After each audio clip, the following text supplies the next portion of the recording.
الحمد لله الحمد لله تعالى نحمده ونستعينه ونستهديه ونستغفره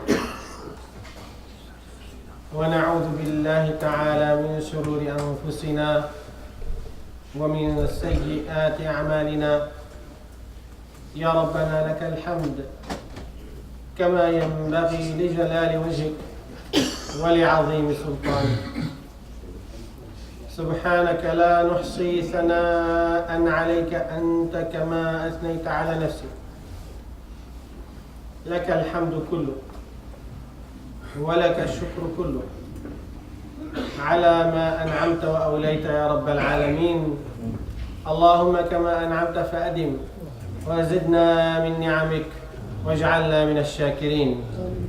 وأشهد أن لا إله إلا الله الملك الحق المبين، وأشهد أن محمدا عبده ورسوله وصفيه وخليله أرسله رحمة للعالمين وهدى وبشرى للمحسنين، فبلغ الرسالة وأدى الأمانة ونصح الأمة وتركنا على المحجة البيضاء ليلها كنهارها لا يزيغ عنها إلا هالك.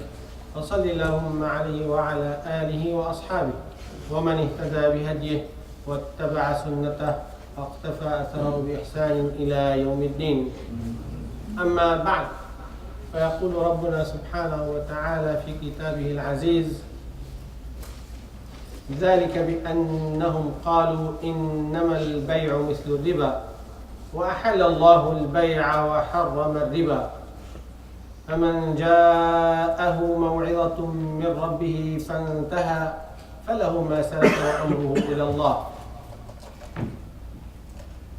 وقال في موضع آخر سبحانه وتعالى في سورة النساء: لا خير في كثير من نجواهم إلا من أمر بصدقة أو معروف أو إصلاح بين الناس ومن يفعل ذلك ابتغاء مرضات الله فسوف يؤتيه أجرا عظيما. So Allah the Almighty said in Surah Al-Baqarah that because they have said sale is like riba usually, but Allah subhanahu wa ta'ala made sale permitted and He prohibited riba. And in another surah, in Surah An-Nisa, Allah subhanahu wa ta'ala says there is no use in the private whispers except that which promotes charity or kindness or good deeds or reconciliation between people. When we look at these two verses, what is the common thing? Of course, I'm not going to talk about the prohibition of riba. It's a well-known prohibition, but I want to address this from a different angle. The ayah is talking about a prohibited thing, which is riba. One of the most prohibited things is riba, usury or interest. And the other verse, Allah Azza wa Jal again is addressing one of the prohibited issues, which is the prohibition of backbiting and gossips and whispering and creating fitna in the community. So in these two occasions, we see that the Quran is addressing something which is prohibited, but at the same time is opening our eyes to see what is the alternative. We always talk about prohibitions and the seriousness of the prohibitions and the danger of the prohibitions and the limits of Allah which we should not overstep. Agreed, 100%. But what we are lacking is how did Allah subhanahu wa ta'ala train the companions, the ummah in the early years, not only to focus on the prohibitions and avoid it, but how to be creative and find halal alternative. So in verse number 1, which I recited, أحل الله البيع وحرم الربا. He even introduced the alternative before he talked about the prohibition. Allah made sale halal, which is the alternative, and prohibited riba. You see, so it's not about just this is riba, don't touch it, don't use it, don't come near it, and so on. He even said, listen, the sale is halal, and we have plenty of contracts in sale, halal. Just one item on the list of prohibitions, which is very short, by the way, and the rest is halal.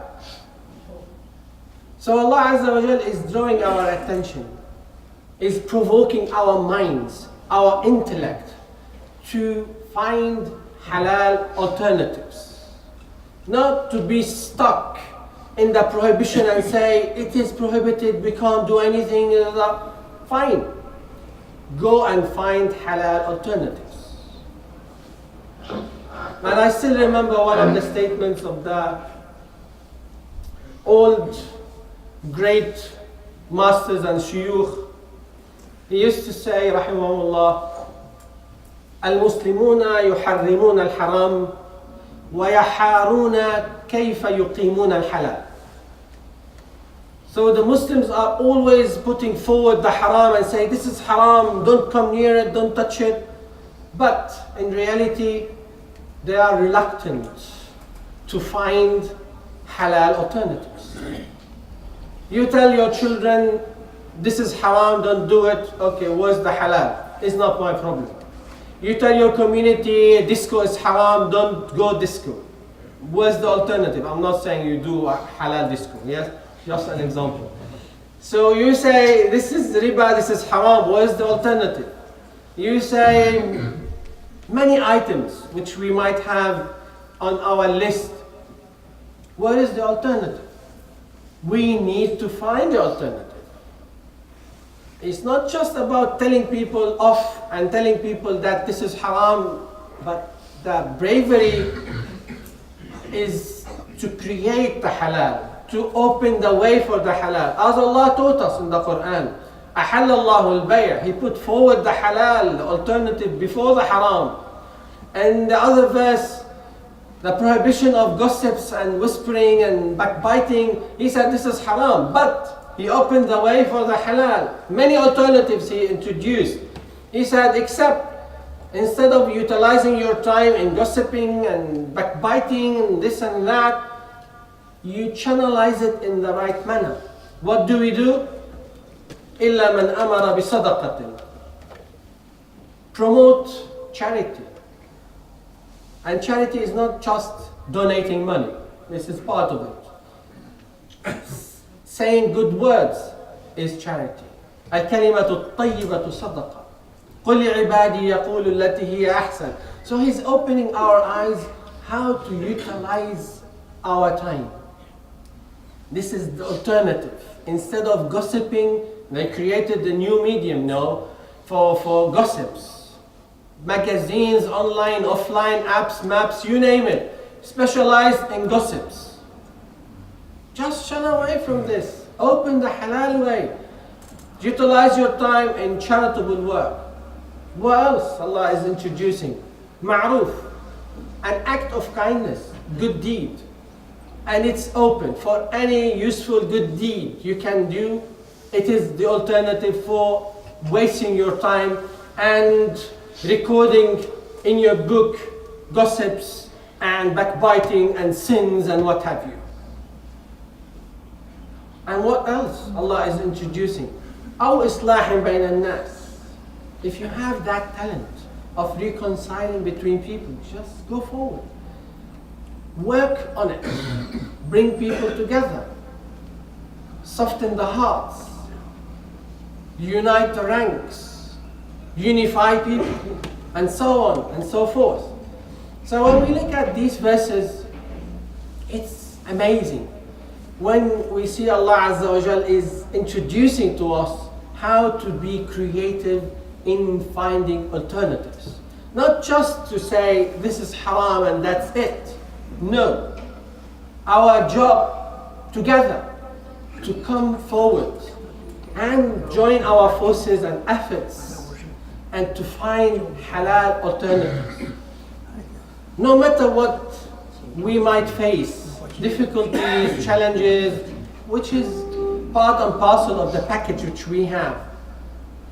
When we came to this dunya, we've been challenged by many things, and this is part of the challenge which we face.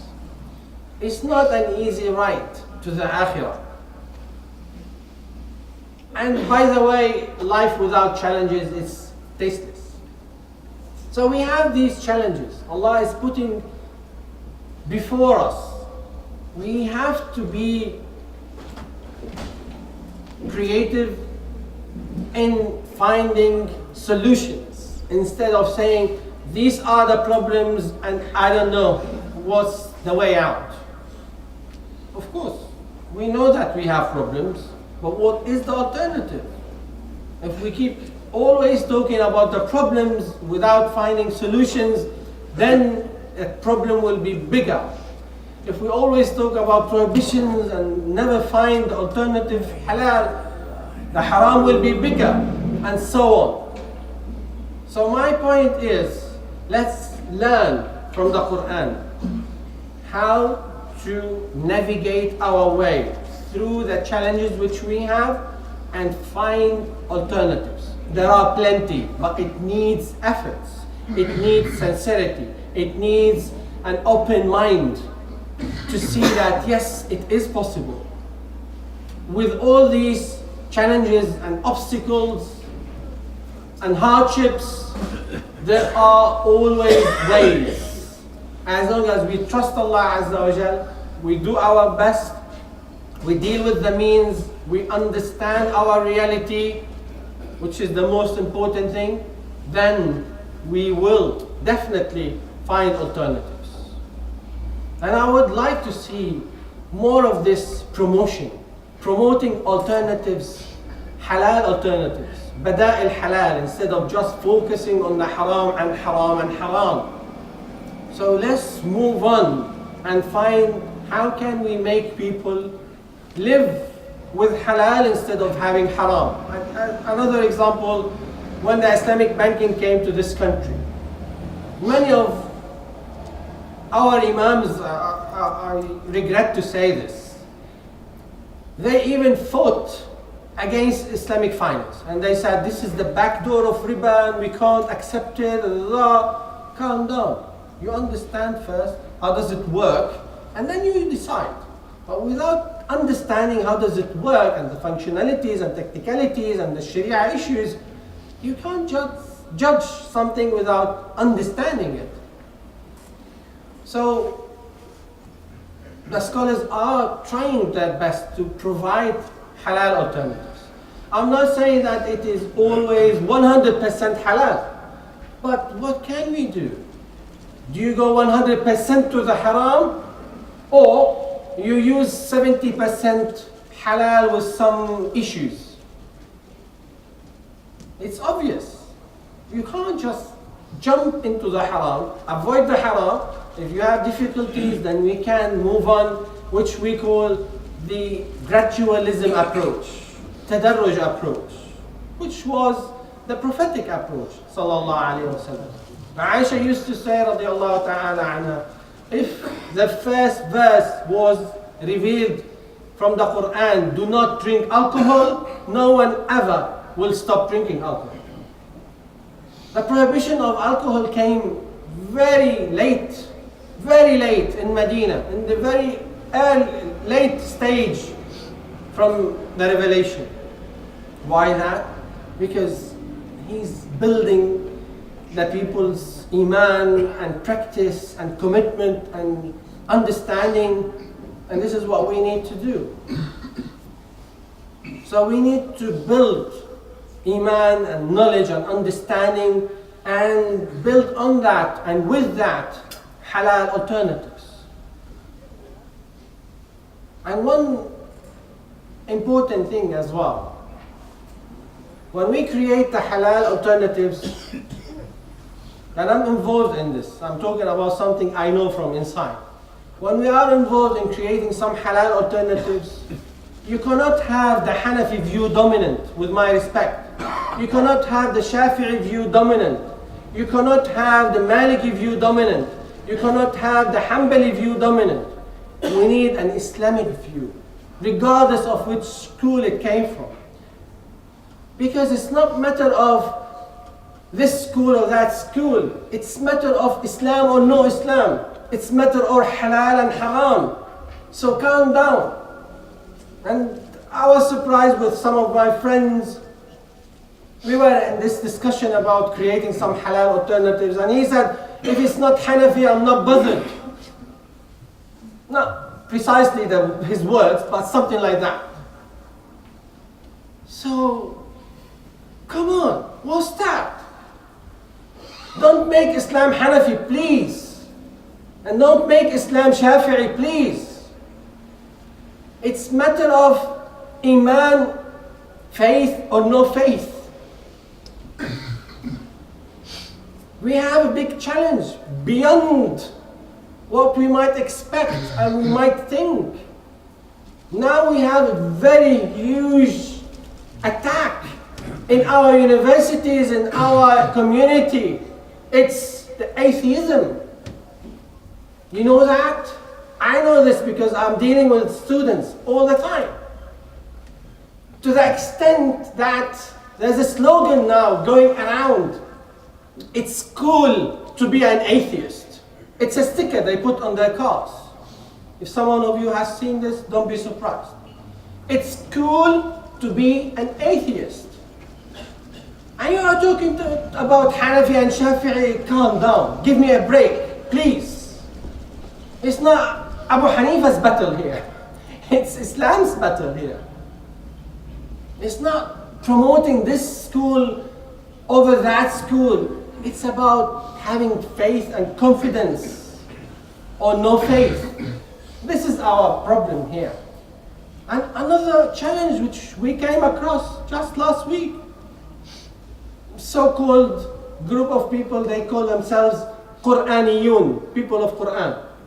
They just accept what comes in the Quran. And one of them, he was promoting heavily that women during Ramadan, if they were menstruating, they have to fast. Because there's no an ayah in the Quran which says she's not allowed to fast while she's menstruating. And I was, what's that? It never crossed my mind, to be honest with you. And I went back and checked. Yes, there's no ayah in the Quran which says if she was menstruating, she cannot fast. Yes, but from where did you get this? From the Sunnah. They say, excuse me, we don't accept the Sunnah because there are some doubts and this and that. Another challenge. What can you do with this? We need to equip our students, our community with the right tools, with the right knowledge, with the right understanding. And my answer was, yeah, just let me know, how do you pray Dhuhr from the Quran? Give me an ayah which says Dhuhr is 4 rak'ahs. From where did you get this? It's not anywhere in the Quran. Yes? And he was puzzled. Yeah, he said, because we received it from our forefathers. I said, yeah, but the way we received the Quran in the first place, we received it through the companions. Yes? Who narrated the Quran? Who related the Quran to us? The companions. Yes? So you trust the companions when they relate the Quran, but those same companions related the Sunnah. So if you are doubting the Sunnah, then most definitely you are doubting the Quran. Don't contradict yourself. If you doubt the companions here, you doubt them here. then you don't accept the Quran if you are doubting the companions. And if you insist, then I'll tell you, ask the menstruating woman to fast during Ramadan and to pray as well, because there's no ayah says menstruating women should not pray. Number 2, and you can do your iftar on the dog's meat, because there's no ayah in the Quran which says you cannot eat dog's meat.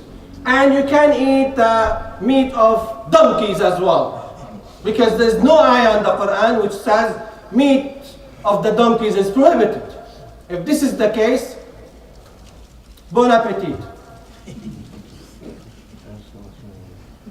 It's too much. So we have plenty of challenges. We need to be open-minded and come together, unite our efforts, our direction, because we have a community to lead. We have our youth, our children, our students attacked left, right, and center. So we need to be very kind, very lenient, within the boundaries of the Sharia, of course, without sectarianism, without sticking to one view and avoiding other views. Whatever serves the maslahah, the purpose, the aim of the Sharia, we should go for it. Ask Allah subhanahu wa ta'ala to enable us to live our religion, our deen in accordance with His pleasure. Ameen. Alhamdulillah wa kafa. والصلاة والسلام على النبي المصطفى وعلى آله وصحبه ومن بعهده وفى. We have few days to receive a very special guest, which comes once a year, Ramadan. So we need to prepare ourselves more, be more into Siyam than before. Aisha used to say, radiallahu ta'ala anha, that the Prophet alayhi salatu wasalam in Sha'ban used to fast more than any other month, apart from Ramadan, of course. So he used to increase his Siyam in Sha'ban, and there are some narrations, authentic narrations, which says he used to fast all of Sha'ban, apart from few days and so on. So we still have few days from Sha'ban. So let's roll up our sleeves and control our tongues and control our whims and desires more. And let's start this preparation before Ramadan, inshallah. And if we have any problem with anyone, let's do reconciliation before Ramadan. As Allah stated, our islahin bayna nas, reconcile between people. So let's do this reconciliation before Ramadan with friends, families, colleagues, what have you. Let's start with a fresh intention, pure intention, and ask Allah subhanahu wa ta'ala to accept from us our good deeds. اللهم يا رب يا رحمن يا بديع السماوات والأرض يا ذا الجلال والإكرام اللهم إنا نسألك الهدى والتقى والعفاف والغنى اللهم إنا نسألك العفو والعافية والمعافاة الدائمة في الدين والدنيا والآخرة لا تدع لنا ذنبا إلا غفرته ولا هما إلا فرجته ولا دينا إلا قضيته ولا مريضا إلا شفيته اللهم إنا نسألك يا الله فرج الكرب عن المكروبين اللهم فرج عن إخواننا في سوريا يا رب العالمين اللهم فرج عن إخواننا في سوريا يا رب العالمين فرج عن أهل الشام يا رب العالمين وعن إخواننا في فلسطين والعراق واليمن وفرج عن إخواننا في ليبيا وأفغانستان ونيجيريا والصومال وبورما وحيثما كان ظلم وقهر وأفغانستان وباكستان وبلاد المسلمين جميعا يا رب العالمين اللهم إنا نسألك يا الله أن تتوب علينا توبة نصوحة اللهم تب علينا توبة نصوحا. اللهم تب علينا توبة نصوحا. اللهم بارك لنا في شعبان فيما بقي من شعبان وبلغنا رمضان. اللهم بلغنا رمضان وهيئنا لرمضان واجعلنا من عبادك المتقين واجعلنا من عبادك المخلصين. هب لنا من أزواجنا وذرياتنا قرة أعين. اللهم هب لنا من أزواجنا وذرياتنا قرة أعين. اللهم هب لنا من أزواجنا وذرياتنا قرة أعين وأصلح أحوالنا وبدل حالنا إلى أحسن يا رب العالمين. وصلي وسلم وبارك على سيدنا محمد وآله وأصحابه أجمعين. عباد الله، إن الله يأمر بالعدل والإحسان وإيتاء ذي القربى وينهى عن الفحشاء والمنكر والبغي يعظكم لعلكم تذكرون. اذكروا الله العظيم يذكركم واشكروه على نعمه يزدكم ولذكر الله أكبر والله يعلم ما تصنعون. اقتربوا إلى الأمام وافسحوا